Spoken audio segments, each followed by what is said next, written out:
We're pulling back! Hey, Leo! Leo! Whoa! Leave it to me. Leo! Hey, Leo! Respond! Leo! Wahoo! Crystal Bearer!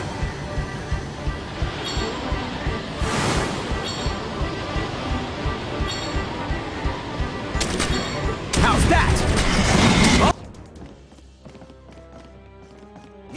Who even needs a freaking sword? Is a crystal bear? Screw it, you don't need physical weapons. As one of the few with this mysterious power, yours takes form in the ability to manipulate that which is around you.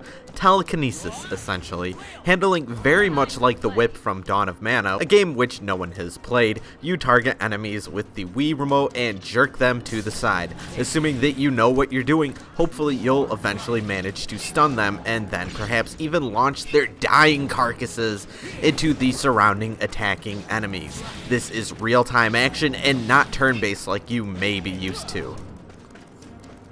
Final Fantasy Crystal Chronicles Crystal Bears may share the same offshoot series name as several other Final Fantasy games, but it is still very different, save for the various established races that are pretty fascinating and apparently taking place within the same universe. While all containing their own unique spin on things, previously all Crystal Chronicles games shared a few basic traits. There was an emphasis on multiplayer, usually, and they were typically cutesy and childish looking. Crystal Bears ages things up though a very slight notch, while still containing some lightheartedness, and there's essentially no multiplayer available that's worth checking out.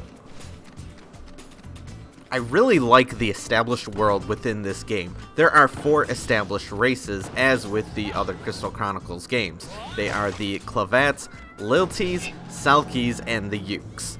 Each one has their own back history in varying senses of rivalries with each other.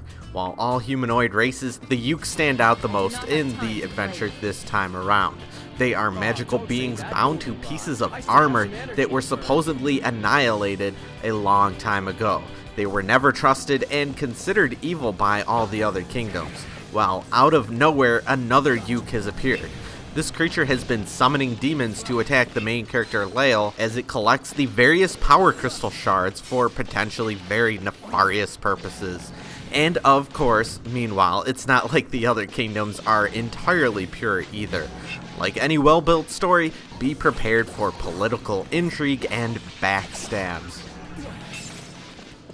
Crystal Bears starts things out badass and in your face. While you can tell that this definitely didn't receive the same budget as sister star title Final Fantasy XIII, the developers did do very well with what they had. The directing during action scenes looks great as it attempts to hook you as quickly as possible. There are many mini-games throughout which have turned some people off, although they are mainly inconsequential, fairly quick, and do a decent job of breaking up the monotony of otherwise typical fighting. You can tell that perhaps on some document somewhere, the goal was to stretch out to reach a wider audience, although still, with this kind of fighting, no way in hell is Grandma ever going to take this crap up. The fighting, when it happens, is very good too. There was no real challenge during the first couple of hours, but it does ramp up properly after you finally get the hang of all of the controls. Crystal Bears, in some respects, is hard to criticize. I like the setting and premise of the story.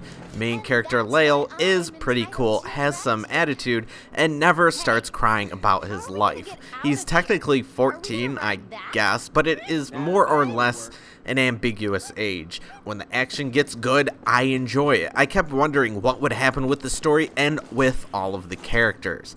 However, on the other hand, actually playing this game can be very boring at times. The towns are actually pretty lively in that you can push NPCs around and toss them with your powers. They might follow you as you pass and seem to take an interest in what you're doing. However, they don't speak. Very few characters can actually be talked to. It is bizarre and surreal. While admittedly, most RPG NPC characters feel completely useless and are a waste of time, cutting it out completely doesn't feel right either. You're in a land of mutes. It is a little hard to get into sometimes. When the fighting isn't challenging and after you wrap your head around the controls, it can feel a little repetitious. When entering a new battle area, there's a time limit in how long you're given in order to kill everything. Killing everything typically nets you a rather worthy prize, but failing because you're too slow can be a real buzzkill, and unfortunately, in an un-video game-like maneuver, you can't immediately retry either. If you want to retry, you have to set the controller down a bit and wait for the challenge to naturally start up. It is a pain in the ass and annoying.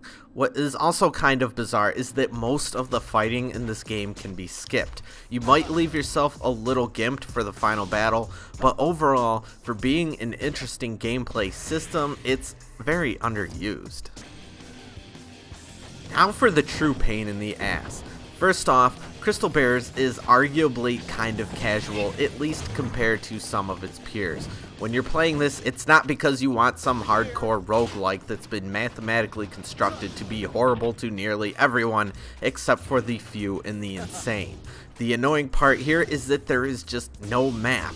There is no compass. There is a world to explore, and it's not too huge, but who the hell can actually remember these awkward fantasy town names and paths when you're only playing every couple of days? I spent several hours of my game just running around in circles looking for something I theoretically visited once before, approximately 5 gameplay hours ago, and realistically 1 week prior, and it just wasn't that fun.